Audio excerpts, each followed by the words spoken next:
Hello and welcome to this week's edition of the Time and Place, the Gospel Conversation Show, where we talk about faith on the fringes and do our best to bring God's word to God's world. My name is Solomon, and this is Julian. Yo.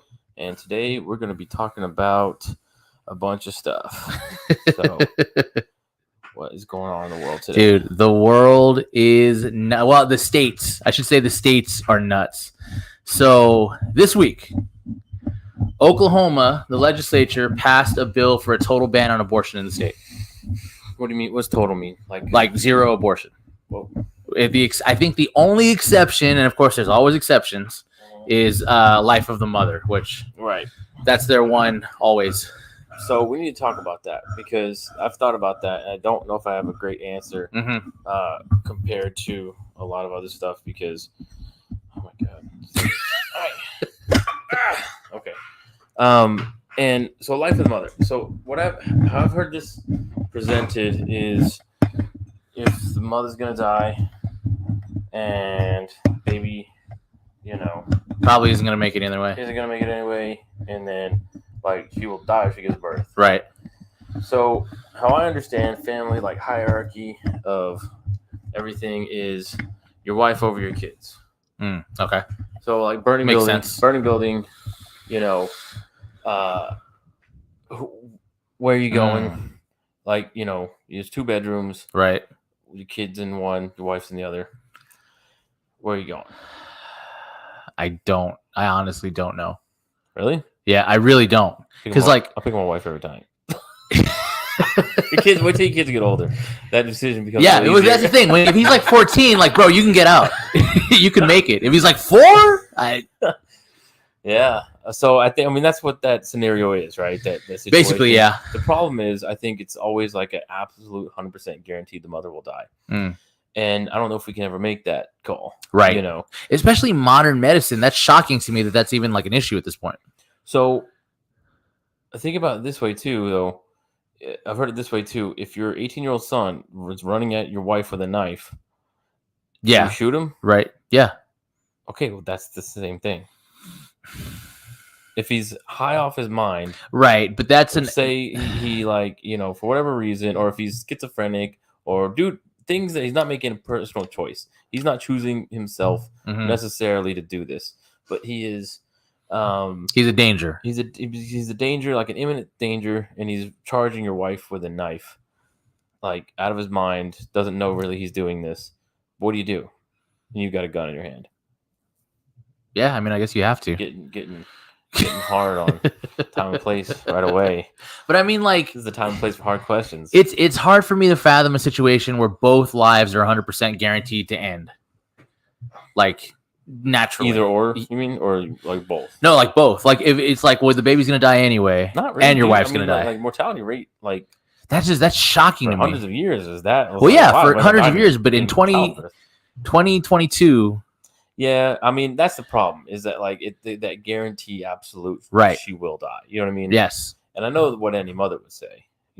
Is I don't care. Right. Yeah. Right. Exactly. But just as say she's unconscious or something is happening, and you got to make a call. You got to make that call. I don't know, man.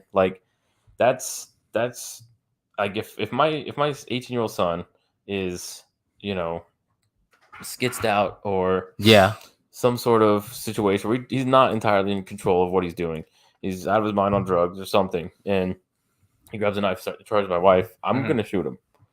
That's a weird thing to probably say right now, but in that world, in that universe, in that scenario, yeah, that happens. That's happening, and so, and I think that's you can't. Would you ever shoot your son? No, you wouldn't. Well, if he's doing what if he's going to shoot you? Right. Or if he's charging my wife, something like that. Right. There's weird scenarios. We live in a crazy world. We live in a crazy, sin-filled, insane world where a lot of things, I'm not saying it's common, of course not. Right. It's not common, but I'm just saying it's not completely out of the realm of possibility for this sort of situation. So that's what I mean in that situation as far as the abortion question of life of the mother. If you can guarantee that, it's on paper. I don't know. I think that might be. I know Lauren would never make that choice. Right. She'd rather die. Right. And that's the camp I always tend to fall in is that the sacrificial parent. Yeah, but it's not you though. Right.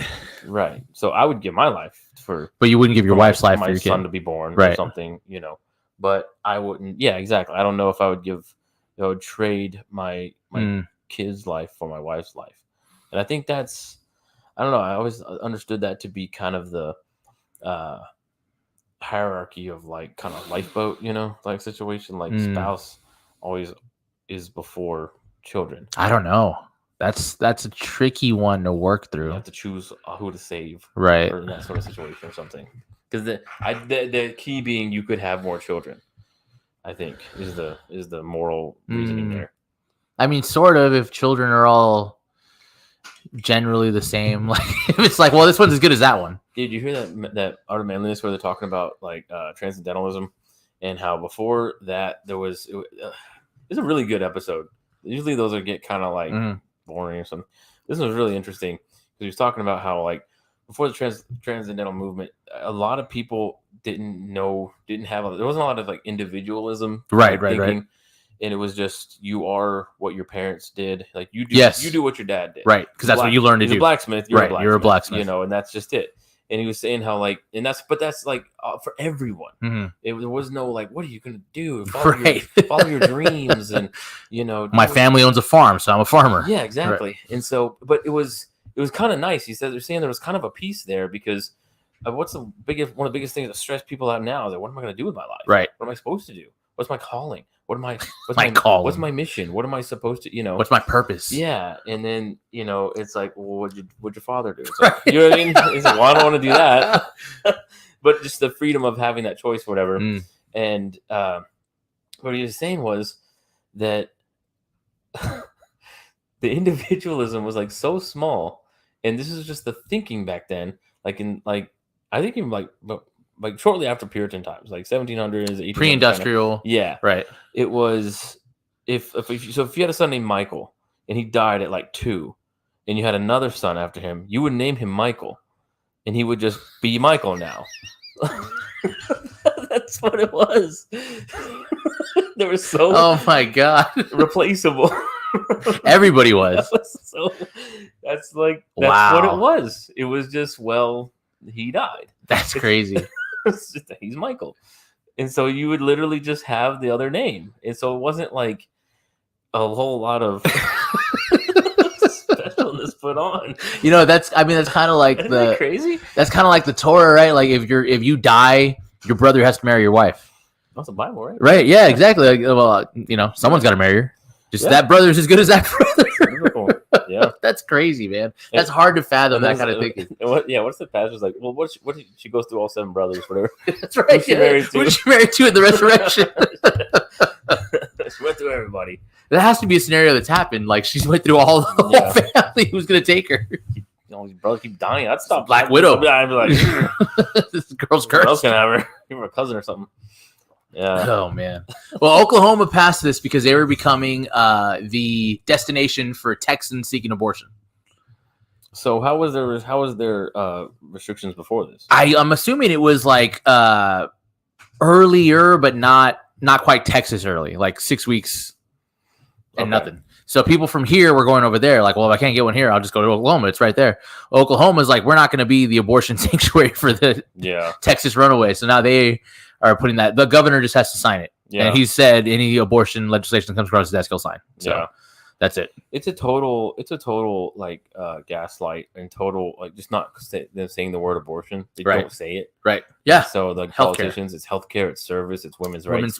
And so they just change it. I mean, the radicals do, like the ones like shout your abortion and stuff too. Right. But the more mainstream situations will always say women's health, right? Healthcare service or just service, and it's just weird. But because they know they can't like say what it actually is, right? And they would never actually show or go into detail what an abortion actually looks like, right? Or what it.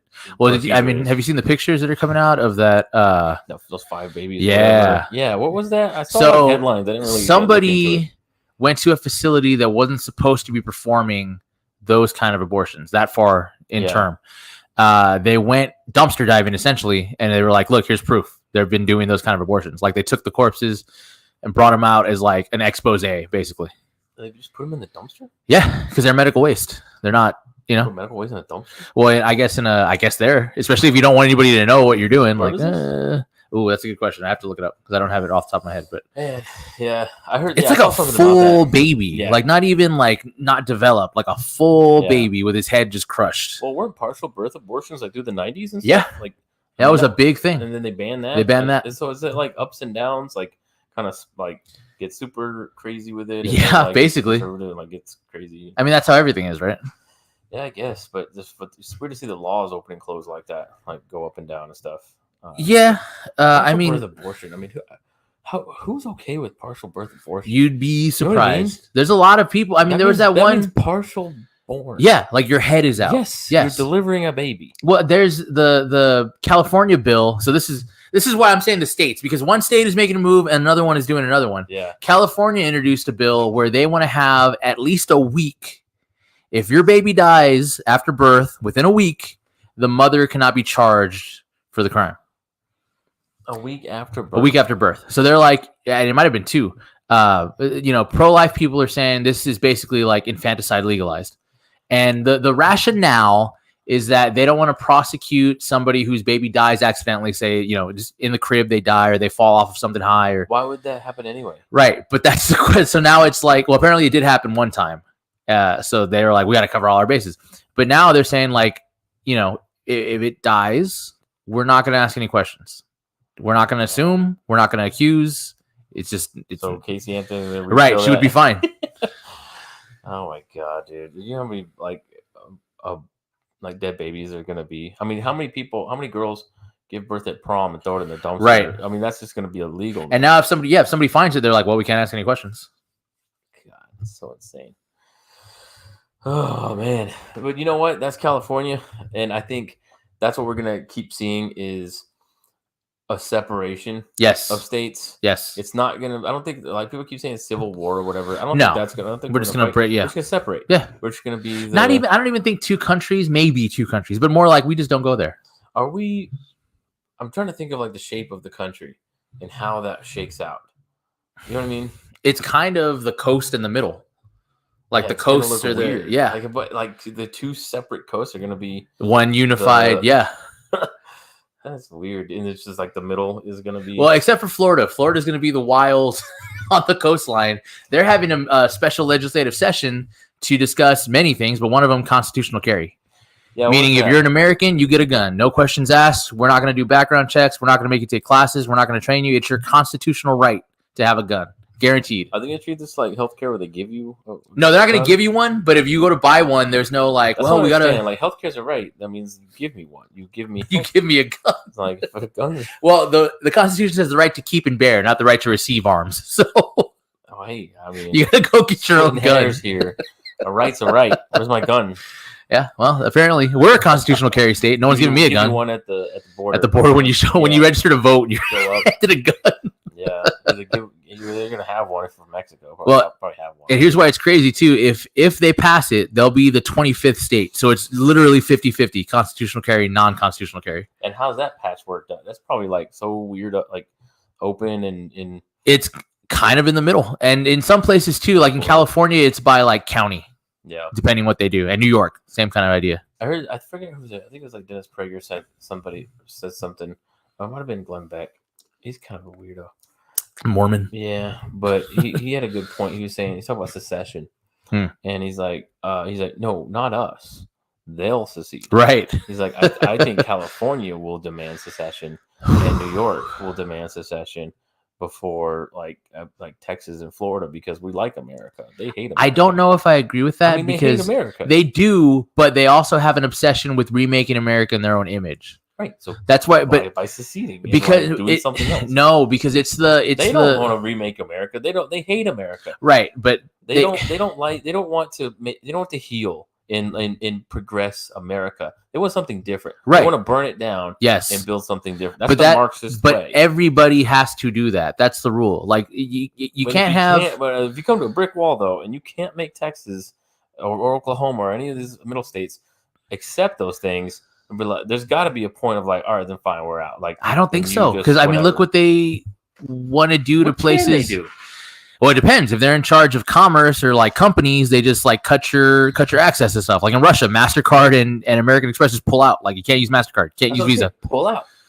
That's what I'm saying. They're not. MasterCard's not trying to change Russia. Yes, they're just going to remove. I think their rationale was if we pull out, they can't use MasterCard. They'll have to bend the knee to what we want. That's probably what they'll think. It's probably California. And Russia was like, well, we got our own. We're good. But I mean, California's going to think like, oh, well, then you can't come to Disney World. Yeah, I think that's exactly what they think. It's like, okay, then fine. But they don't understand. Everybody here is like, I don't want to go to Disney World anyway. But that's Florida too. How's that going? Like, that's got to be a weird situation. Well, apparently there's another faction of Disney employees who are like non-woke, and they're like, no, this isn't happening. In Florida? In Florida, yeah. So it's like, it's battle lines everywhere. Intercompany, interstate, intercounty. It's going to be this weird split up quilt of a patchwork. Yeah, of just a patchwork of what states do what and how you're going to go there and stuff. Because then you're gonna get this line up from like Texas to Oklahoma, the Freedom Line, Freedom Highway. I think it's gonna be they're gonna call them like the free. That's what I thought in COVID. If COVID was gonna be the main thing to split it, but now that's over. Vaccinations and stuff. Yeah, I don't care anymore at all. But if that was like still in people's minds and we split over that, I was thinking it would probably be the free states and the open and the safe states. Safe states. The free states and the safe states. Because that's a pro-life, pro-choice. It's always a happy thing. It's always a positive thing. Yes. How are you gonna identify yourself? It's not pro-abortion. It's pro-choice. Yeah, you're not gonna have the free states and the unfree states and the lockdown states. Yeah, you're gonna have the free states and the safe states. Right. And it's like, well, what do I kind of want both of those. Like, I don't know. They both sound good. Choice sounds good. Life sounds good. They're gonna be like the unsafe states or whatever. So that's why I thought like if that was the main thing that split the country, it would be the free states and the safe states. Now I don't know what it would be. It'd be like it'd be the free states and the progressive states. Yeah, that's really all it is. You can't even use the word liberal anymore. No, because it's not liberal. Use the word liberal. Yeah, because like the libertarians and stuff are really kind of taking over that, or taking that wording of freedom and liberty and stuff, and they don't like that. And that's what it is. It's like, like Arnold Schwarzenegger, like, oh, screw your freedom. People are dying. Get the vaccination. I do remember that, yeah. And so, that's how they see it. Like, oh, you're too obsessed with your free speech. Right, yes. You're too obsessed with your free speech. I was talking to somebody from Europe one time who said that, like, oh, you Americans are so obsessed with your rights. Like, yes. That's why we came over here away from you guys.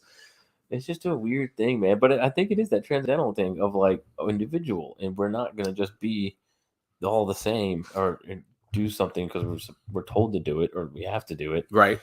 But who wants that? Like, who wants to live that way?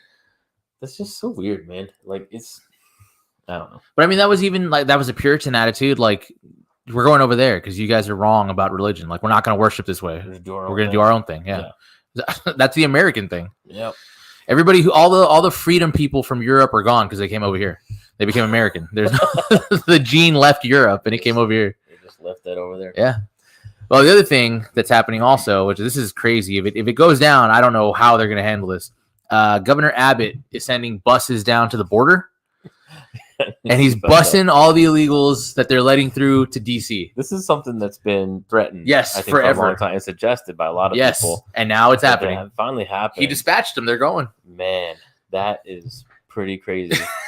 that is true because that becomes part of like what I think Barry Weiss called luxury beliefs. Yes, where like it doesn't affect you. It's not affecting you, right? So of course you say that. Of course, LeBron James can say defund the police because he's got private armed security, right? So go ahead. It's never gonna affect him. But to poor people in the inner city, it's gonna affect them a lot. So he has the privilege of having that belief of defund the police or whatever. And this is the same thing of like open borders. It's like, yeah, you've got like 4 states in between you in the border, pretty much. And, so yeah, of course, you can just look like the good guy, right? Because Nancy Pelosi, because it's never gonna affect. But not when they're in your front lawn. Yeah, they're gonna busting in the front lawn. Yeah. Now when they're breaking into your car.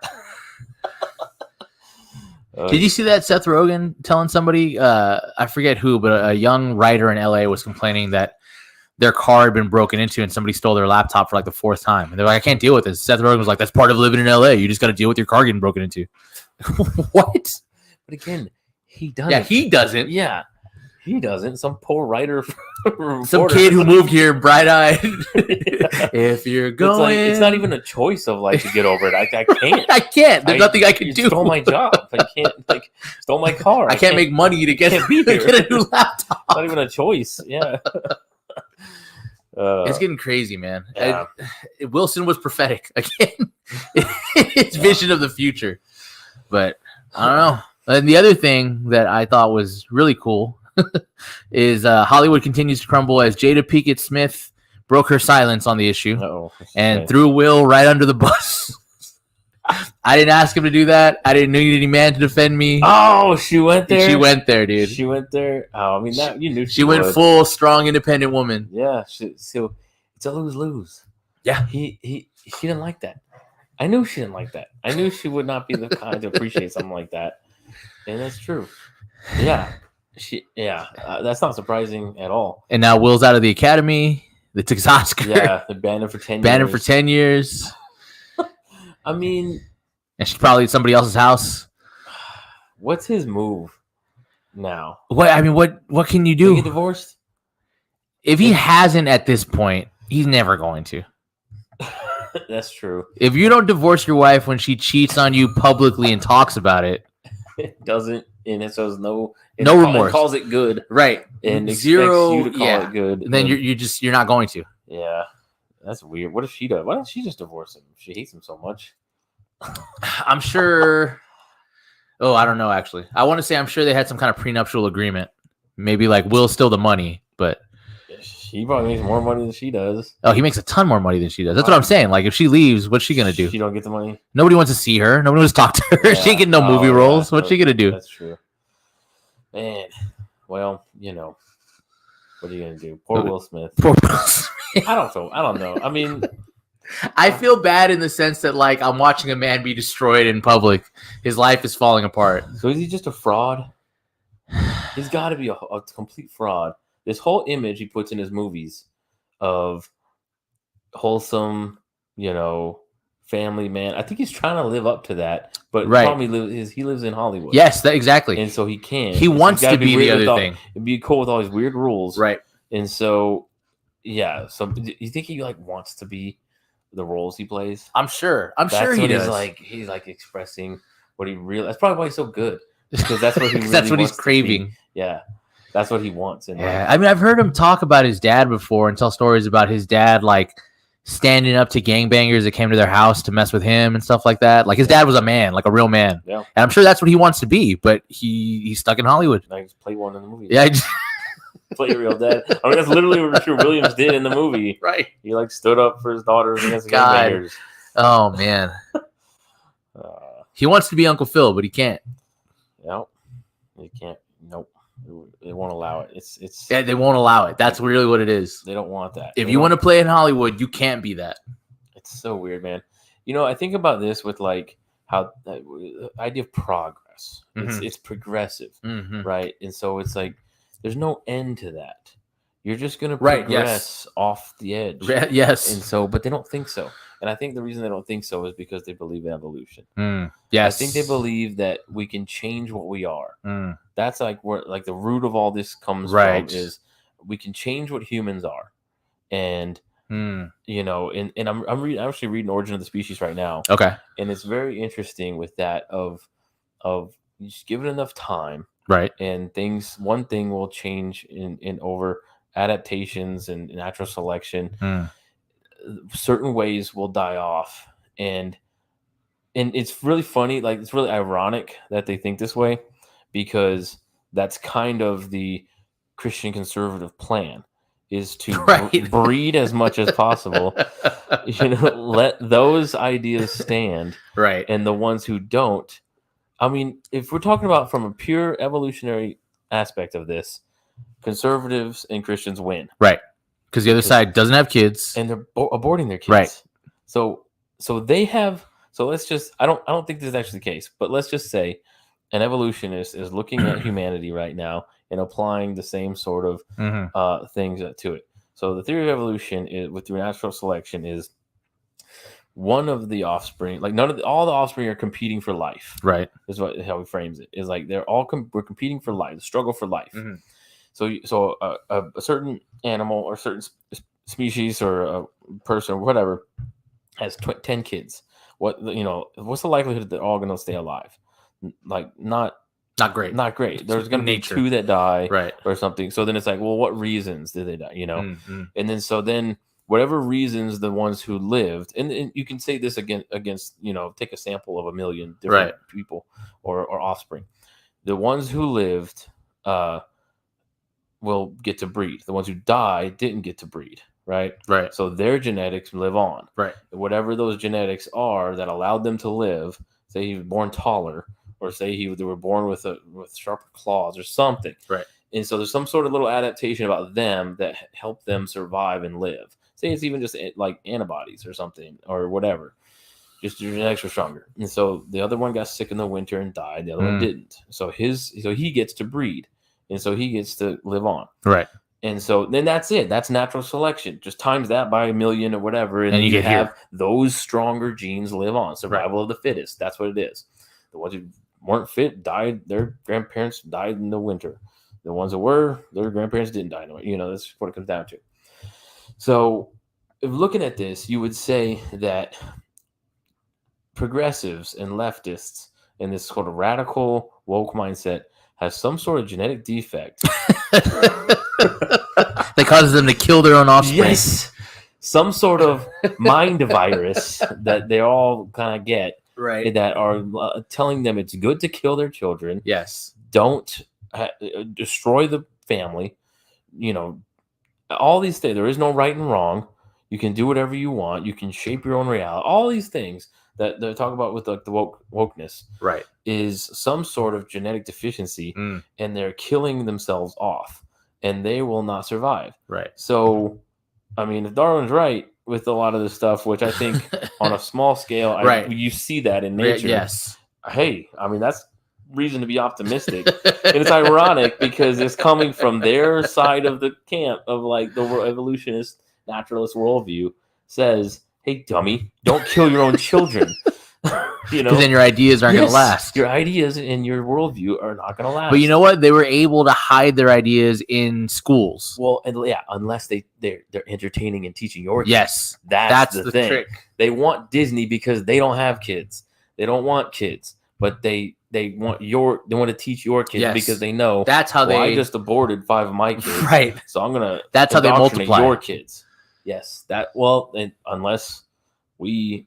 Right, we'll cut them off. Educate ourselves. Well, it's funny that you call it a mind virus too, because that's essentially what a meme is. Yeah, like that's how Dawkins thought of it when he coined the term. Was like, oh, it's like a gene, but it's a cultural gene. Yeah, he coined the term meme. I'm pretty sure meme. I'm pretty sure meme was older. No, it was him. It was in 70 something in one of his books. No, I'm telling you, look it up.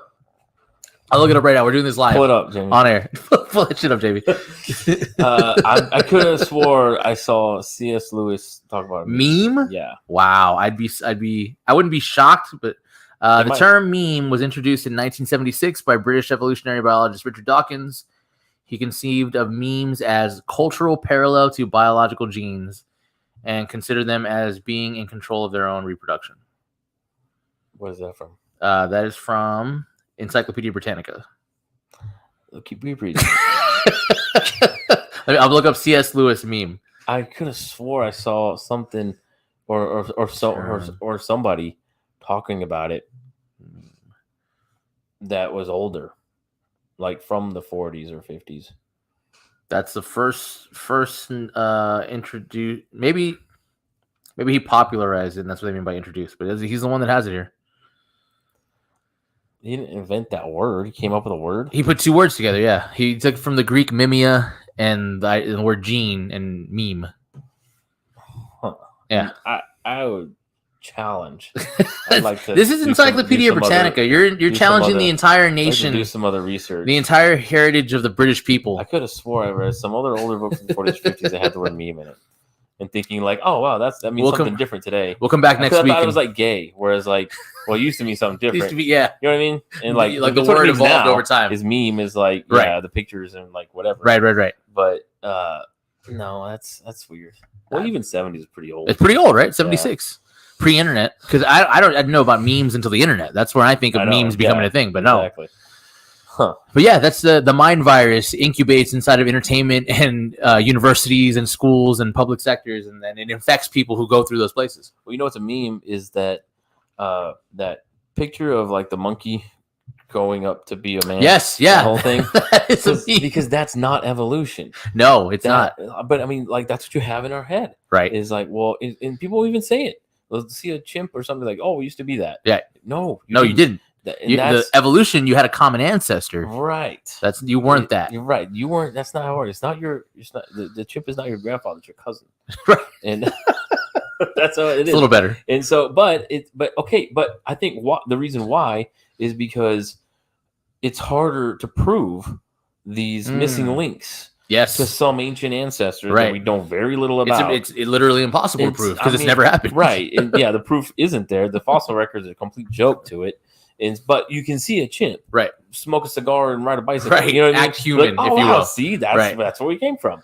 And it's like, no, that's not the story of evolution. Right. It would be better if it were, because you can see because that would at least give you a exactly typewriting and stuff and do stuff. It's like, wow, okay, but no, that's not the story of evolution. What you said, like we have similar ancestors, right? Well, that gets real fuzzy. Where are they? Yeah. Why have we never found one? Links and the whole like gaps and stuff. It's like, okay, that's the story of evolution. So, I read about that. That's why they made that little cartoon of the monkey to man. Simplifies it to simplify it and to put it in there of like, in your head.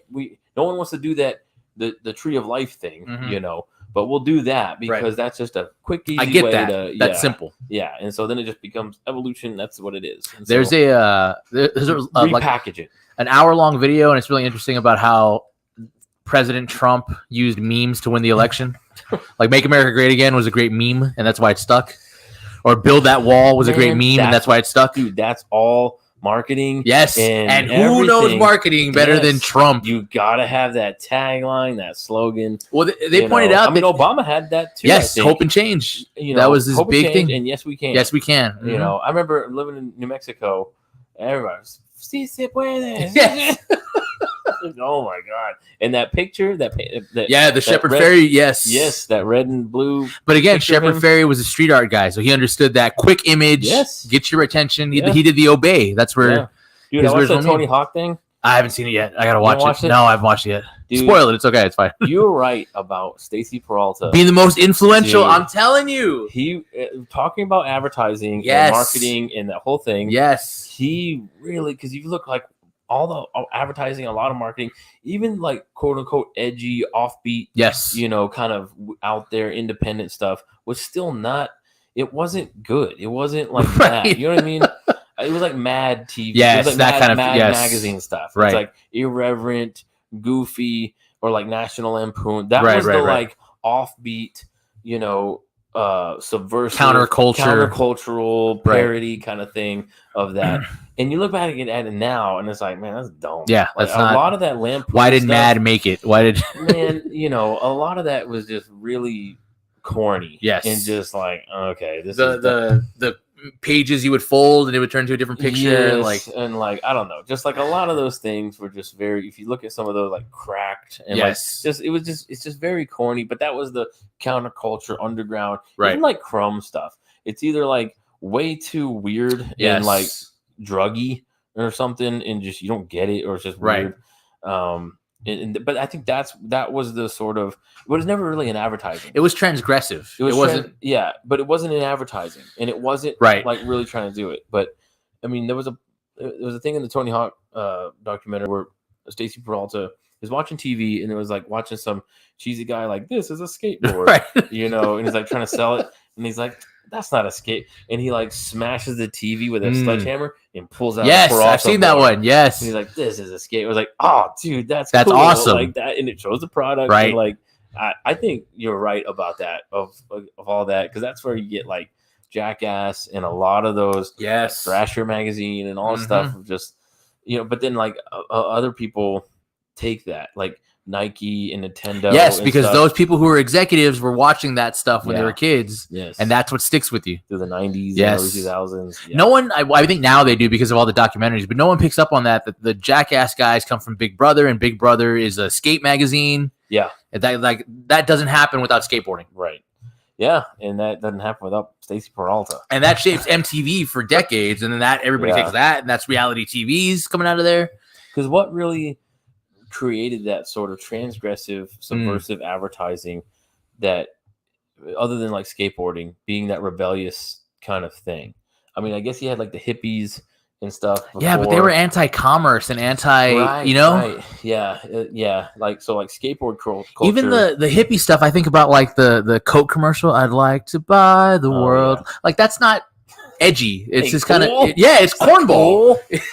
Yeah, I know, but skateboarding is cool and like that. Right. Yeah, that whole thing, that Big Brother, and then Jackass, and just that whole like skateboard sort of culture of being crazy and wild, but having it also not just be angry. Yes. And like, or druggy. It was irreverent and fun. Right. And a little like you turn down the transgression just a little bit. Yeah. Like it can't be so out there that only some drugged out hippie is going to be into it. Right. That would with the R. Crumb thing. It can't be too. Yeah, that's R. Crumb. And it can't be too gory. Yes. And it can't, and so yeah, but I think that like skateboarding culture really introduced that coolness into advertising. Yes. I guess. And then like a lot of people just took that.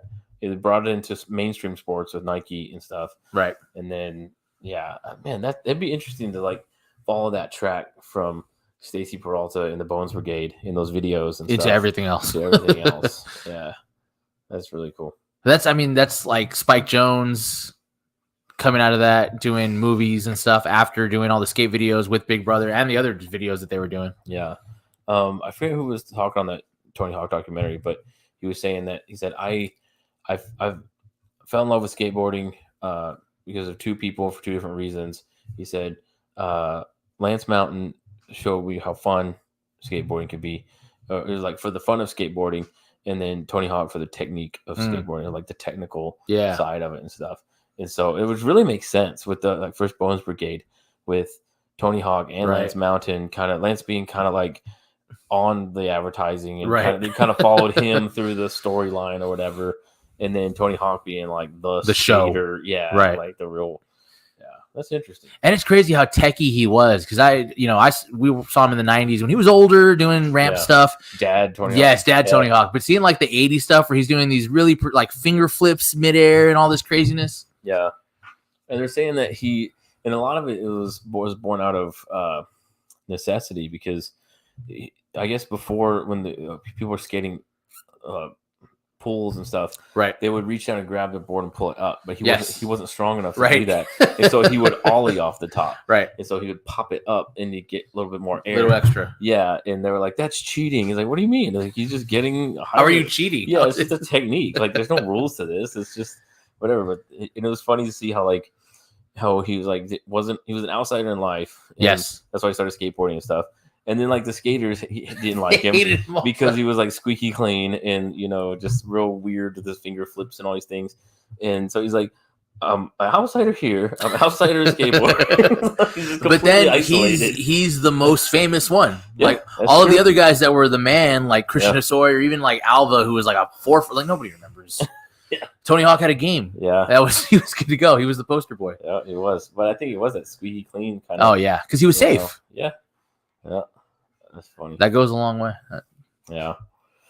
Now, how did we get to skateboarding? I don't know how we did. Memes and advertising. Advertising. That's how we get there. Trump got Mickey America. Yeah. Yes. That is. You need that slogan. It sticks in your head. Yes. People already knew the name. Right. Yes. Someone told me. I had a college professor tell me, a government professor tell me, you know what you need. This guy was from Iran or something. And he's like, you know what you need to get into politics and run for office? There's only two things you need: name recognition and $1 million. And he had both. That's awesome. That's what he said.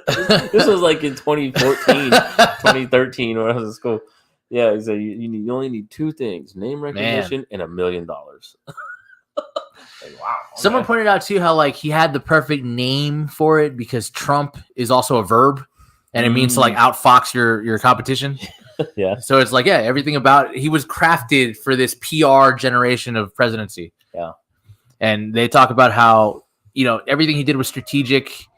Even before then, like putting Trump Tower in Manhattan was like, it made it a landmark with everything else. Yeah. So now when you think of all this other Statue of Liberty, Chrysler Building, Trump Tower. I saw this, watch this documentary. It's really good. It's called Hypernormalization. And it was by this British guy. And he talks about how from like 1975 to today, and he talks about all like foreign affairs and stuff. And he talks about everything that is going on in the world right now, and all the wars, all the threats, all the fears and foreign diplomacy and politics and everything that's going on, like world-shaking, moving stuff, happened from 1975 in two cities, New York and Damascus. Yeah. Wow. And he's like, everything is coming out of Syria and the United States. Huh. And so, like, from that, there was so many different chess pieces moved around and stuff. But basically, everything, all the problems that we have in the world, in politics and geography and everything today is predicated on, in 1975, from New York and Damascus. Because, like, New York was super poor, and there was, like, this white flight, right, out. And then Trump started buying up like whole blocks at cheap for like some insane tax cut deal. And so he just kind of moved when no one else was moving, right, on buying stuff. And so that was kind of how things got shaped there in the United States. And then in Syria, Bashar Assad, the president there, he wanted to do something. He wanted to unite the Middle East, basically, but he had enemies and stuff and all these things that he conflict. And so I don't know if he had the idea, but the idea came out of Syria of suicide bombings, and to make yourself the human bomb, to make yourself a bomb. And then radical Muslims took that over, and they adopted it and twisted it and got, it just made it like part of their religion of a martyrdom and stuff, basically. But it started in Syria. Wow. The idea of human bombs. That's crazy. So, and then through the 80s, the United States was in Syria or something. And then there were suicide bombs. And it was insane. There's so many bombings. Everything was going on with that. And they pulled out. And that was like a huge victory for Syria of we made them. We forced them back. Then, but that put it in the rest of the Middle East's mind. That they could push That's how you get them out. That's how you. Wow. Because it was so chaotic. In the United States, and Reagan were like, F that. Yeah, and so they just pulled out. But it looked like this big victory for Syria. And so that just put the little seed, was that mind virus, this meme of a thing, and then of human bombs, of suicide bombers.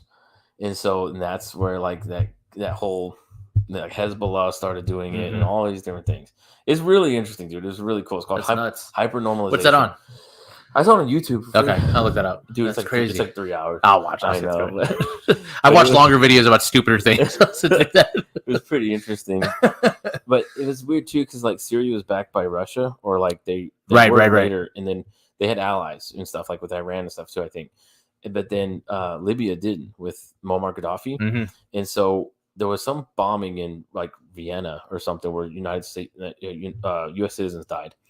And the United States had to make a move. They had to respond, and someone, but they couldn't respond. All the evidence pointed that it was Syria, that was Syrians did this, Syrian terrorists that did this, but they couldn't attack Syria because they had allies, and stuff. But so they attacked Libya and Muammar Gaddafi, and he actually took credit for it. He's like, yeah, it was us. Muammar Gaddafi was an insane dude. He was a supervillain. He's a cartoon character. I remember him. Right? A cartoon character. But he had this whole way of not capitalism, not socialism, but there's a third way. He came with this big third way philosophy, and he wrote this book, and nobody read it. Nobody cared.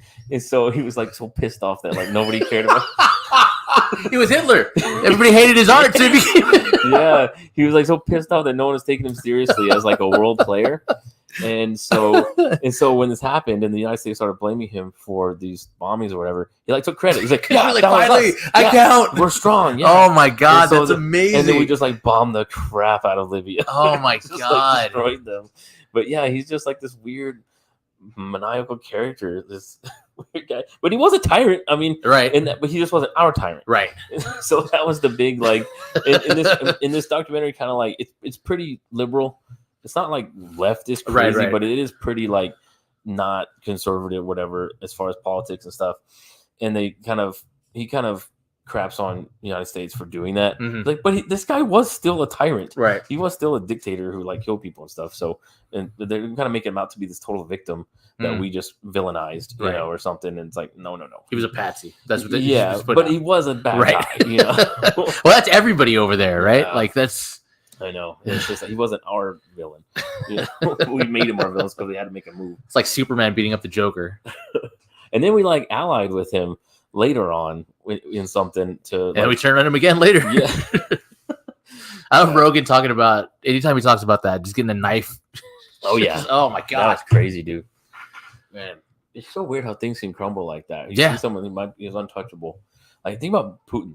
You know what I mean? Like think about if that was like Putin's fleeing the country, a bunch of citizens chase him out, Get him. and then that's what happened was that we droned that caravan that was going out of Gaddafi, and then he was on the He run. was exposed. Yeah, he was exposed on the run, and they were already chasing him out, and then the crowds just caught him and just found him, And it's over. That's it.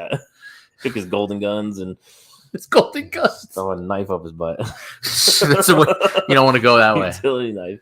man. That's Whew. yeah, but yeah. Could you imagine like Putin? That happening to Putin On like, the he's streets? just on the run, Like they get a hold of him. Yeah, like on the streets and just by himself or whatever. See, Elon Musk is gonna fight Putin. He wanted to fight Putin. He like challenged. He challenged him to combat, Yeah, right? he challenged him. And Rogan's like, I'll train you. If they put that as a YouTube series, his camp, I'd watch that. Elon Musk camp to fight Putin. Who do you think would win in that? Oh, if they go today, Putin's winning Yeah, for sure. okay. You give him like I don't know, How man. long's the camp? Like 4 months, something like that. Like, Yeah, 4 to 6 months. Give him like a long time to But train. I mean, Putin's been doing judo his whole life. He was a Yeah, but he's KGB he's- guy. He's I mean, older that's and shorter. true. And Musk is pretty tall, and Putin's pretty short. What kind of is this combat? Is this unified rules of mixed martial arts, or is it to the death? UFC. Let's Okay. say UFC. That's true. Cage. I don't know, man. Age and experience. I don't know. I think it's all a show. It was got to be proven it's all a show, isn't it? Yeah, I mean, I guess it's all fake.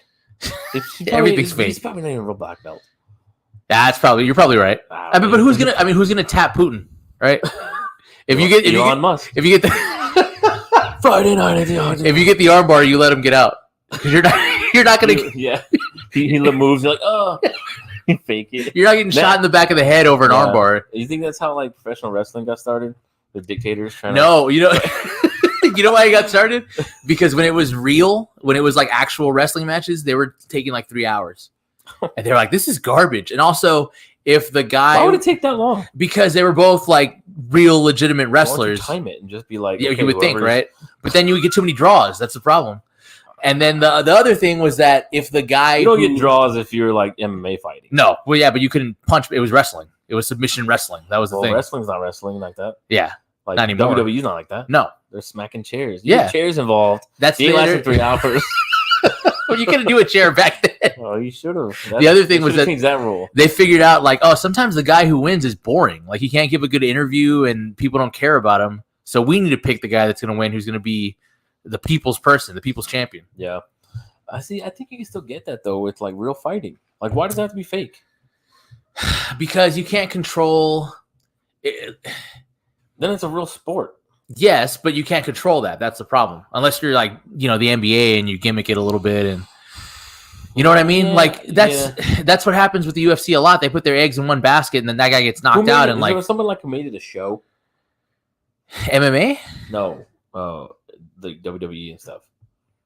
Like a single Like, when did it go from real wrestling to just it's all fake? I mean, there's questions about if it was ever all real. It's like evolution. The there's, first, like gaps yeah, and stuff. And right, like, exactly. No, there was a trio that they call the Gold Dust Trio, who were the ones who were like, "This is how you do wrestling to make Gold money." Dust. Gold Dust Trio. Wait, isn't I that know. that guy? Yeah, I know that was a guy. Covered himself in gold. That was coincidental. Is it him? It probably was a reference, but it was this promoter named Toots Mont. He was the guy. What? Toots Mont. His real name? He was a guy like in the 20s, 30s, 40s. Toots? He was one of those old time guys, like Yeah, Tootsmont, and he was the one who was like, "We're gonna make this work this way." And his guy was, I believe, his guy was a guy they called Ed Strangler Lewis. He sounds like a Dick Tracy villain. Yes, exactly. Tootsmont. Whatever. That's what kind of deformity. You probably just farted a lot, and that's back when you just like got your nickname by some physical characters. Some mannerism hey, skinny, hey, deformity you had. Hey, long ones. Hammerhead. Yeah. Yeah, but this dude, Ed Strangler Lewis, was like, he was doing rear naked chokes before anybody knew what those were. So they called him the Strangler because they were like, oh my God, he's choking everybody up. Okay. And their rationale was like, this guy's going to be our guy and everyone's going to go along with it because if they don't, he'll just choke him out anyway. So he'll only lose when we want him to lose. Okay. And that's how it started. Huh. And it was like chokes? Yeah. It was like if you play, that's MMA. That's jiu-jitsu. But the thing is, he's only going to really choke you out if you're not going to go with the plan. So they had an act, right? Yes. And, okay. He was like Kurt Angle. Like Kurt Angle is like he'll kill you if he has to, but he's gonna work with you. Yeah, I heard that somebody was talking about that. I forget who it was. They were talking about it where like they were pretending to be part of the show and stuff, and they were saying like if you don't do it right, then they hit you for real. Yeah, that's crazy. If you think about Trump, because he was in there. Yeah. So if like he didn't do it right, somebody would. Right? Would they though? Not Trump. No. I think it was Steve-O. That's right. Steve-O got stomped out by that Samoan guy. Yeah, they had it faked out, like planned out. And he wasn't doing it right. He didn't get the idea that like after it's over, you're still hurt until it's over. Like you keep getting up or something. Yeah, exactly. Yeah. And so the dude just like stomped his face out. You know why? Because it looks so stupid to rile around the ground. You know what I mean? But that's just what you do. He knows like this looks dumb. Yeah, but that's what you do. Something that's so the rules. Up. God, it's so dumb though. Because if you get up, then it's like it would be like if in the middle of a movie, like Will Smith turned the camera and was like, "By the way, I let my wife bang other dudes," and like killed the character in the middle of the movie. But that's a good movie. I watched that movie. You watch that movie? It's like gets real. Oh, I don't know if I want to see that. Well, the biggest thing today that I thought we've talked about before off camera, and I was like, this is the time for it. This is the time and place for it. Our new Supreme Court justice. Oh, yeah, is a woman supposedly, because I don't know how you define that. Yeah, and neither does she. Yep. So that's where we are now. Neither does it. Yeah, neither does it, because I don't know. You're telling me you're a woman, but it is a Supreme Court justice, and we're very happy for it. Yeah, we're ecstatic. Yeah, it's like the community, the human beings. The human beings. It's their mascot. We're not the Greendale Blacks or the Greendale Whites. We're the human beings. Yeah, it's just some gray. That's what they want. That's the future. Putties. Gray blobs. Yes, putties. Everybody's a putty. From Power Rangers. That's why in all the dystopian movies, you get your head shaved. You wear robes. Like nobody can tell what you are. You're nothing. Yeah. You're just part of the hive. Right. Yes. Broke. Yeah, it's fine. It's just the logo. Okay. Don't buy Yeti Blues because they break. The H fell off my Honda. He's got a Honda. Yeah. No, it's just like the little. Oh, just the logo on the back. I was watching the car and it popped off. The Accord already popped off. Yeah. There. So now you don't know. A nondescript car. Yeah. If you run a red, it's exactly. What was he driving? A car. that was on The Simpsons when they took Skinner's. Someone took the H off of Skinner's Honda, and he's like, "What's the point of even driving a Honda if people don't know what's on?"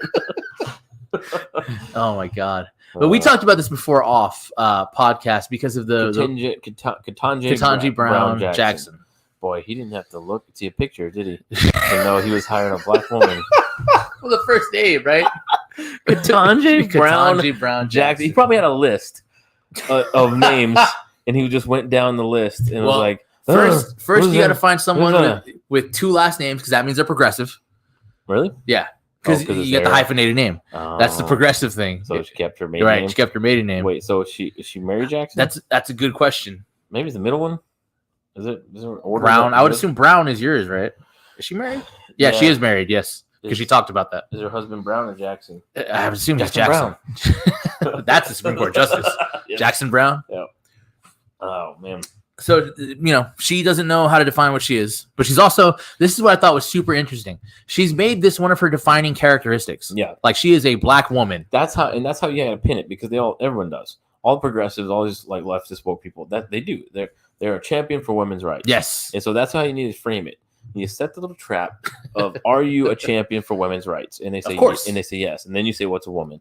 Because then you just said right. you're a champion of women's rights. So whose rights? Yes. Specifically are you Because defending? that's where the rubber meets the road. If you're asking her in the whole realm of possibility, define all aspects of women. Right. Define what, no.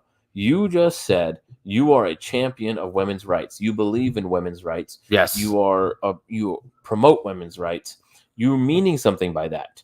What, in that sentence, in that context, what does it mean? What do you mean? Because Right. you just identified yourself as that. Yes. You have to mean something. We're not asking for all people, for all time. What do woman you mean? What is female? Like, no. We're saying in the sentence, I'm a champion of women's rights. What do you mean by woman? In that sentence, in that context. Because she immediately went there. Well, in what, she's talking about, in what context. Right. Like, I'm not a biologist. I'm not a biologist. All this stuff. And so it's like, I'm not asking for a scientific definition.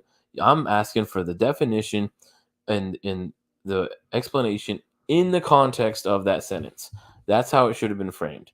Is, are you a champion of women's rights? Of course you would say yes. And then what in that context of that sentence just said, what does that mean? What is a woman? and that's how you. Well, I don't even know how they answer. I don't know how they define women's rights anymore, because if abortion is a woman's right, okay, but I thought anybody could give birth, right? We're birthing people now, not just women give birth. Yeah. So not just women can get abortions. Abortion should not be a woman's rights issue. It should be a person's It's a human's right. Well, I'm a human. Right. So now I have a say. I'm a person. I could be pregnant. You don't know. How dare you assume my gender? Yes.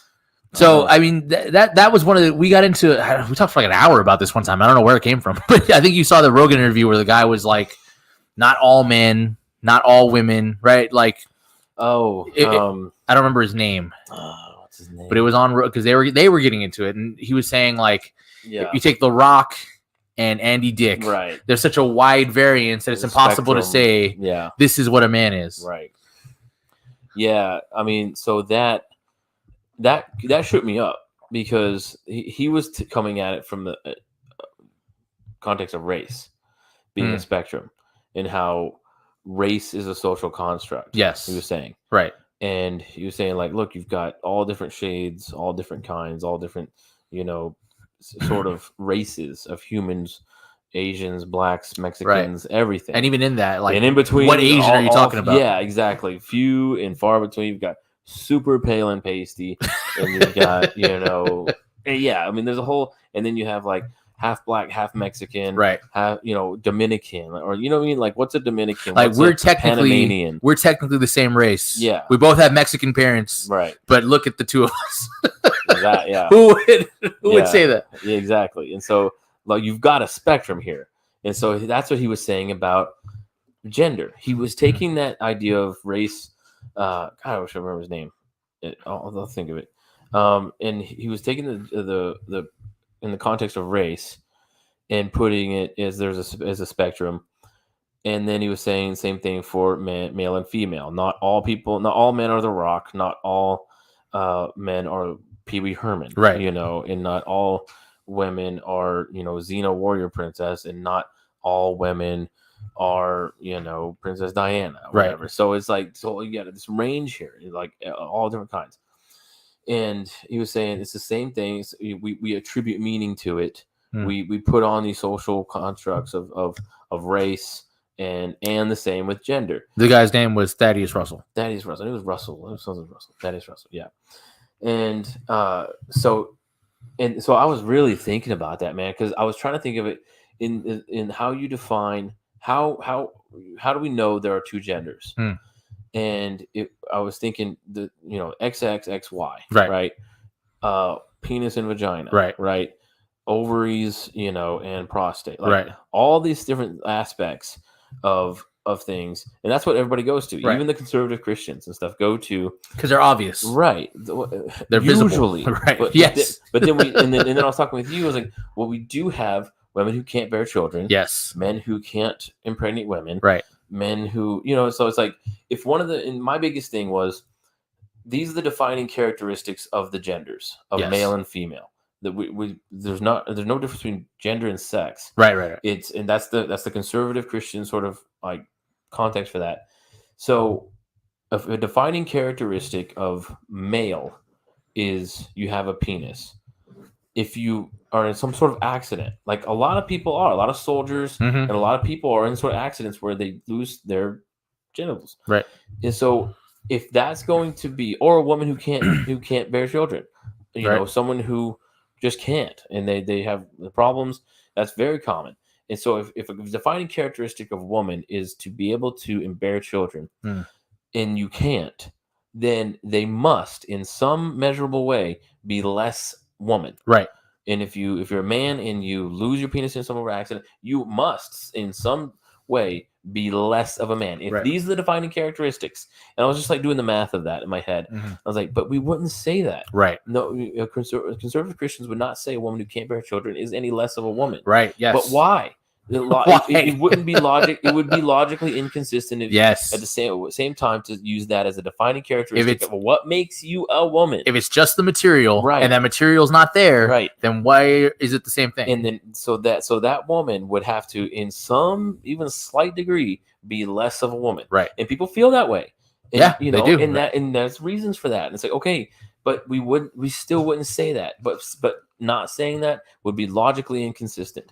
And so it just didn't make sense. And I was like, I know it's true though. Right. I know if we lose some of the material aspects of our bodies, of our being, that doesn't take away from you being any less of a man, right, or any less of a woman, because you're not the Rock. And I think we expanded it out, and we were like, well, how many fingers do humans have? If I lose 3 fingers, am I less of a human? Yeah, but it's like, what if you're what if you're born? There are people born with 6 fingers, so it's like, okay, they're not a human anymore. You know what I mean? Or like they're born with 4 fingers. Like, are you any less of a human being? Right. No. Why not? If that's a defining characteristic, then you must be less. And then if you get into like, well, generally, okay, well now you've made room for the spectrum. Yes, but that's where everybody goes and says, well, in the majority of cases, but the truth is there are hermaphrodites, there are intersex people, there are situations in that. And I think it was when you were saying, well, our creation has fallen. Yes. I say if we look at just biology, we do see the spectrum of the Rock and Pee Wee Herman, and everything in between. So how far do you swing until someone is just like less of a man, more of a man? And that's the I was kind of framing it as like, the Rock isn't any more of a man, because of his testosterone levels and muscles, whatever. But he must be if we're defining our male and female by those physical attributes and characteristics. And so it was that more than less than of a thing. That's what was hanging me up, because we wouldn't say that, but it has to be true if those are the things. Right. So, but it was, you were saying, like, because I was talking about, people, a woman not being born without the ability to bear children. Right. And you were saying, well, biology's fallen. Right. Creation's fallen. So it wasn't just sin and death that entered the world. It was everything it was the law of thermodynamics. Yes. Everything just deteriorated. Everything started at that point to be not right. Everything started aging and stuff. And this is the same thing when people say, I know someone who was saying, oh, my back or my knees, like, I'm gonna have to talk to God about that one. It doesn't seem like a good design. Yeah. And then even like Christopher Hitchens in God's Not Great talks about like, oh, some design. Some people are born this way, or this is a thing that happens in nature. Oh, some design there. Right. Whatever. It's like, okay, you're talking about fallen design, fallen creation. And so that got us on the idea of original intent of creation. And in that we see how God created us, human beings and animals, and how he created us. And he created the male and female. Right. And so that is how we know there are 2 genders, not because of XXXY, because there are some X men, So it can't. Some men lose their penis. Some women can't bear children. So to make it consistent, where you're not less of a woman, you're not less of a man, or more of a man, or more of a woman, with depending on your attributes. It has to go to Genesis. Yes. He made them male and female in creation.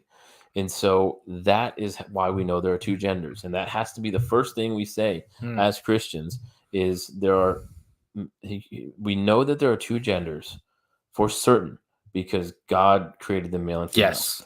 And carrying that to the race thing, he did not create them black. Right. Yes. He did not create them white. He did not. Race is not mentioned at all in the creation of humans. That's why, to a large extent, race can be a social construct. Right. Because it just is like right. It's an arbitrary way we classify people, right, to make it easier to say you're culture, this, you're that, you're this, right? Yeah, and so it race can be a social construct because ultimately it is meaningless. Yes, gender's not. Yes, and there was no intentional characteristics or creation of race, right? But there was for gender. Yes, he intentionally created the male and female.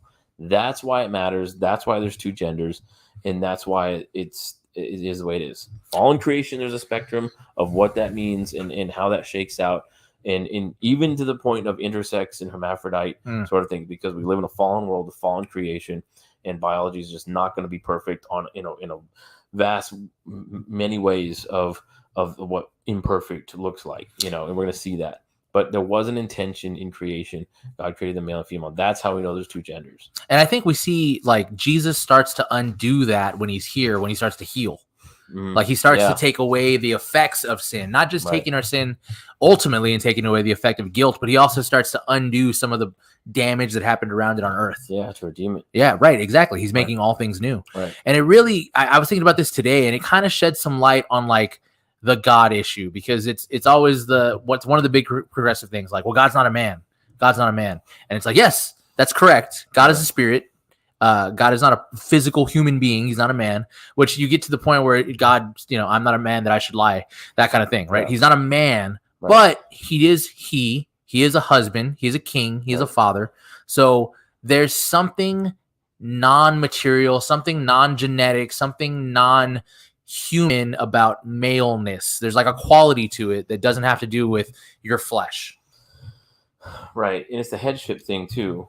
Yes. In that context of why do we say father? Why do we say he? Because in the human context, if father and he is the head of the family, and that's not projecting our ways onto God. Yes. That is him creating in his way. Yes. We are creating in his image, in his likeness. Yeah, in his image. And that is as a head, yes, and as a leader, and that's male first and then female. And so, yeah, that is the creation order is set by God creating us in his image. And that's how we bear his image. That's how men bear his image. Men are the glory of God. Yes. Right. And then women help. And so that's women are the glory of man. Right. It's the order. Yes. Right. And so there is an order to that. And so that's where that comes from. And it's all connected so he matters in calling God he. They say it doesn't matter, or like, well, there's no gender. It's like, yes, but gender does matter. Right. And so putting God in the proper context of that, of his preferred pronouns. Yeah, exactly. But then that's why conservatives get tripped up so much, because every argument we just made is dependent on Genesis, creation, the reality of God making things. And every conservative has already bought into the evolutionary worldview. Really? I all the big ones. Like, I hear Shapiro argue about evolution. I hear Steven Crowder argue about evolution. Steven Crowder is a big one because he claims to be a Christian. Like, that's his big thing. They try and like make them fit together as if there's some sort of like puzzle pieces. Right. And there's a way they link. Neutrality or something. Yes. Yeah, and it's not. And that trips them up, because I think most conservatives are willing to take, much like liberals, much like leftists, much like progressive, they're willing to take the fruit of the Bible. They're willing to take the fruit of a godly society, but not actually the rules that come with that. So like all the other structure is cool, but this idea of like creation and headship and authority and repentance and sin and duty, like that's too much. Yeah, I want to read more about that, because I think that came from Nietzsche, and that's what Tom Holland in the book Dominion talks about. That Dominion book is so freaking good, dude. Like, you've got to, like, everybody's got to listen to or read that. I mean, it's so good, because he talks about a lot of these things of what we're seeing in the world today. How everyone, like, everything good that everyone says is good comes from Christianity, and that how Christianity really did change the world, and how Jesus entering into the world, he wouldn't really say this, but like but we can. He sees it, but we can say it. Of yes, Jesus coming into the world changed the world. Yes, not just that he took away the sin, like yes that, but also hospitals were being were built in the name of Christ, and orphanages, and a lot of these things that human rights, ideas of human rights, is a Christian idea, right? And so, and he kind of goes into that, but he talks about how in modern times, Nietzsche is talk about how God is dead, and he wasn't like celebrating that necessarily. Right, it was a tragedy. Yeah, it was like but he was saying, I think we can be okay with God being dead. Basically, because you can be moral without believing in God, which is true, right? But that morality is only consistent if there's a God. It only means anything if there's a God. But it is that thing of like getting the fruit without the source. Yes. And so I think Nietzsche's whole thing is that we can chop down the tree and still get apples. Right. I think that was his. We've got enough fruit. Right. We can do away with this religion thing and God thing, and because it was there for its reasons to give us a bunch of baskets of apples, but now we have the apples of morality and reason and all these human rights, all these things. Now we have them, so let's just see how far we can go. And I don't think he was. I think if he would have lived on, that's what Tom Holland says. If he would have lived through World War I and II, he would have seen. Okay. This is bad. We need to go back to the tree. I think if he lived through the 20th century for longer, then he would have seen, no. But I think he was skeptical. That's what I want to read more about Nietzsche too, because it's very interesting. Because I think a lot of people aren't skeptical about we can keep going without God. Right. They're just sure. But I think Nietzsche was. I guess Nietzsche was skeptical. Like, okay, let's see how far this wave rides, down the beach, and maybe it'll keep going, but maybe not, Right. And Tom Holland's convinced that if he were to see where things get to, he would be like, no. Right. We got to go back. But I think most people don't even make that connection. I think most people don't even connect. Okay, this is where these ideas and things come from, and this is the source of the fruit. Yes. And I don't know what they think. It's just magic. But that's why they want to do away with everything, because in their mind everything is just made up ideas. Like it doesn't matter, we can switch it for another one. Neither is better, or they can be worse, but neither is more real. Whatever I say is real. And that was just tonight. Like there was somebody talking about updating the Constitution or amending it to reflect modern thought. Like it was written for those people. It doesn't work anymore, so we need to change it. We need to abandon it if we have to. And it's because you don't understand that idea of inalienable rights and life, liberty, and the pursuit of happiness. That's all rooted in the idea that man has a creator who endows rights on him. It's not just an idea that we came up with out of the blue. Yeah, that's a big question to ask people. Where do you think rights come from? Because that's really what we're talking about. We're talking about abortion, we're talking about owning a gun, we're talking about, about rights. All education. Yes. Do I have the right to teach my own children? Do you have the right to whatever? And if you talk to certain celebrity atheists, they're arbitrary. They're just made up. We decided on them.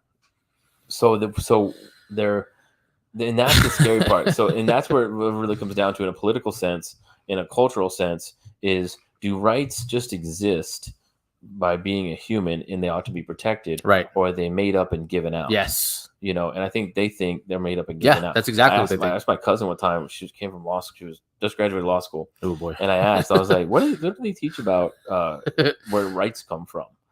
And I said, "Where do rights come from?" And she said, "Well, from us.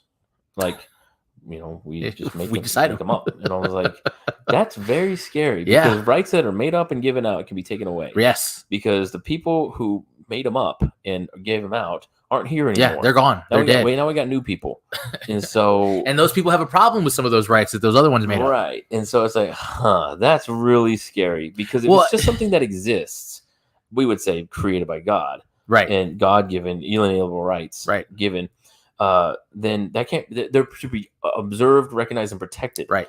And not taken. Yes. Like you can't take away that to sort stifle of right. them is a sin. Right. You can't do it. You can't take away a right. I just have it. Am I a living human, breathing human being? Yes. Okay, you have it. You know, they don't have to be breathing. Like in the womb, do babies have a Right. right to life? Are they a human? Right. Right. And so so it's like if rights are given up or made up and given out, well, then of course we can take them away from newborn. We can change the rules. We can move the goalposts. Well, you got to be out of the womb. Well, you got to be viable. Well, you got to Right. be whatever. And it's like no. This is a human being and it has rights because you literally can't take away those sort of rights. But if they're made up and given out, they can be taken away And they don't by the next regime or the next philosophy that comes down.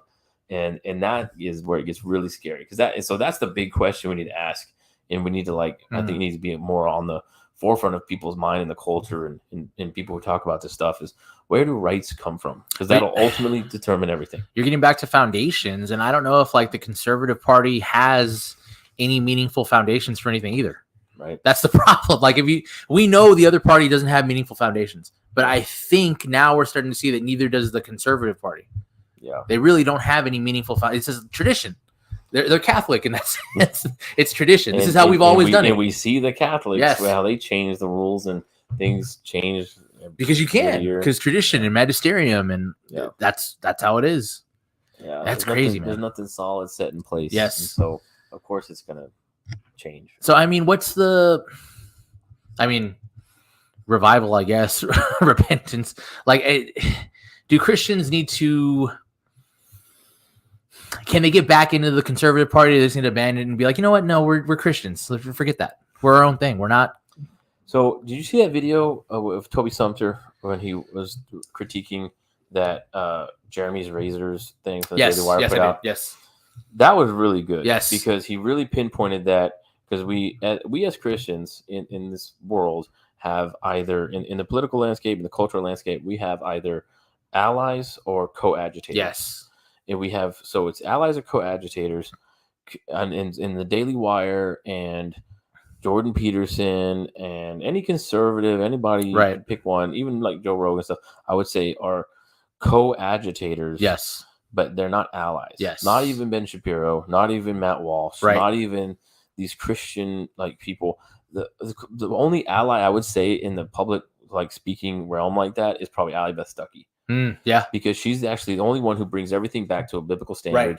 And that's why, not because of conservative, not because of tradition, whatever. But in that video, Toby Sumter was really important because he was saying what we can't do is try and get back to the good old days. We can't go to the 50s, right? Because the 50s brought about the 60s, and that's what it does. We're not trying to just go back to the good old days. We're trying to be right about all these things. You know what I mean? It's not do things the way we used to, because the way he was critiquing it was in that ad. There's these women with their cleavage all hanging out and stuff, and he's cussing and he's got the whiskey and he's got the sports car and he's like, okay. And I heard him talking about it even today about it, and he was saying we're trying to commercials used to be fun and cool and sexy and just having a good time. Didn't take yourself seriously, and you're right. Okay, he's now everything's got a message, and now everything's important, and now everything is whatever. And so we're just trying to do old time things. That's not really should be our goal. Is to bring back the 40s and 50s or something. Our goal should be the kingdom. Our goal should be to redeem these things in a biblical standard for Christ, and not just the good old days. Because guess what? There's a lot of racism, right? Misogyny and stuff back in those days. I mean, there just was Beaver Cleaver wasn't Beaver Cleaver. We just watched that Summer of Soul doc. Yeah, and just everything was going on there. Yeah. I mean, we look at that oh man, I'd give anything to go back to that festival and stuff. It's yeah, but that was bad times. Also, man. You're getting drafted. Yeah. You're getting drafted or lynched or I mean, or murdered by Charles Manson or something. So we don't want to go back to the old days, the quote unquote good old days. We're trying to redeem. We're trying to reform. We're not trying to regress and go back. The opposite of progressivism is regressive. Right. Is reformation and conservative. Trying to conserve. Areas that they got it right and let go areas that did not get it right. Right. Yes. So, and I think that's a really important thing for Christians to think about in this culture today. Is not trying to go back to the good old days. We're trying to redeem everything for Christ in a biblical standard. And I think I think Christians are going to be pushed out of the Republican Party or the Conservative Party in the same way that Luther was pushed out of the Catholic Church, right? Like he didn't want to leave the church. He wanted to reform the church, but they pushed him out when they had the I'm blanking now. Trent, when they had the Council of Trent and they put down these dogmas, they left no room for Luther. Right. They forced him out. But we have to recognize that point, I think, as Christians, and say we're gonna have to leave this because this isn't what we're trying to do either. Yes. And so, but I mean, I think it's going to be a lot of Christians don't get that message. Yeah. Well, I mean, they like it the way it is. I'm sure a lot of people like the church the way it was when Luther was telling about this stuff. Yeah, I mean, it's the cultural, traditional Christianity, even evangelical Christianity that people think is actual, like, biblical standard Christianity. Right, yes. It's not, I know people who, like, would stand up against gay marriage, and it's like, okay, that's, you're not, you think you are, but you're not making a stand, because you're being self-righteous. There's a way to do that, to be self-righteous. Right. And to idolize the American flag or idolize tradition, or idolize anything but not actually bring everything in speaking the truth in love, right? Yes, and to redeem worldviews and ideas. And I think it's Wilson or White, one of the two. I feel like it's a Wilson thing, who talks about how like you can't be opposed to gay marriage because you think it's gross. Like that's not the goal. You're opposed to it because it's opposite of the intended design of creation, and you want those people to flourish. You don't want to oppress them. Right. And there is a difference there. Yeah, it's like being against transgenderism because of XX Yes, chromosomes. right. It's like, yeah, but I mean, sometimes it's not. So what do you do then? It's not consistent. It doesn't hold. There's holes in that. There's biological fallen creation holes in taking that stand of men have wieners. I was like, yeah, it's like, right, but sometimes they don't. What do you do? And I think what they haven't understood yet, and maybe they're starting to, is that what they're doing, what transgenderism is doing, is it's trying to find a way to fix the problems in creation on our own. It's the same thing with Adam making the leaves. Yeah, it's trying to do it since the garden. It's the same thing, and the solution to that isn't like, no, be a boy. The solution to that is like Christ, right? Redemption, actual healing, actual covering. Yeah, and which we won't fully fulfill, right, in this lifetime, but we can make redemptive progress in that toward progressive victory over things and steer things in the right direction towards the sweet by and by. Right. Man, I'm still vibing on all that gospel music in the documentary. Dude, did you see that? What song was it that was like number one for? Oh, it was "Oh Happy Day." Yeah. Oh Happy Day. Yeah. Man, that was like a straight up gospel. Like, straight. Yeah. I mean, but there's a lot of songs that were that way, that were just popular back then. That's Kingdom. Yeah. Right. That's what the Kingdom looks like. Everybody rocking to good gospel music. The music's like actually that. good. Yeah, that's the other thing. When the music's actually good. You actually want to hear it. You see that movie Father Stew is coming out? No. I think I don't know if Mel Gibson directed it or if he's just in it with Mark Wahlberg. Oh, you know what? I've seen the trailer, but yeah. And it's pretty interesting because it looks like, I saw the previews and it looks like it's got a message, and what I think might be the right one. And Mel Gibson was talking about it. He's like, there's a certain idea people get in their head when they hear faith-based film, right? And he's like, this is not that. Thank God. Yes, but it's like, okay, good. We don't need another, Fireproof or God's Not Dead 5 Facing the Giants. Oh my God. Yeah, because there isn't a thing where you get in your head of like, oh, faith-based. Kirk Cameron comes out in another movie. He's like, oh man, that's gonna be dog crap. I've heard secular commentators refer to it as persecution porn. Like God's not dead. Like that's not happening anywhere. Yeah. But you need the fantasy so you feel emboldened. Like I would stand up too. Yeah. I remember watching that in theater, and there was this one part where the college student like stumps the atheist, the mean, evil atheist professor, and someone was like, "Whoa!" in the theater. And it was like, yeah, it was like this total like, yeah, he got him. Oh my God. I'm like, oh God. It's like, what's gonna happen when your Christian college student meets a super nice, super loving, right, amazing, smart, who loves him, atheist? You know what I mean? Mm-hmm. They're not all that mean, evil, atheists that that is in these movies that were put out there. Right. They look more moral than you are. Then that kid's gonna have a serious crisis. Yes. When he sees that and have not completely unprepared, especially by these movies. Yes. We're not gonna prepare Terrible him at arguments all for the evil, angry atheist that Right. may never come across his path. You know, that's what I really liked about Collision too. Because like Yeah. you got to see the debate, like the fire debate, when Hitchens is like, "Grow up, Douglas," and they're like going at each other. But then off, they're like friendly and cordial Yeah. too, and joking, and like they like each other. Yeah, I know, and I like Christopher Hitchens.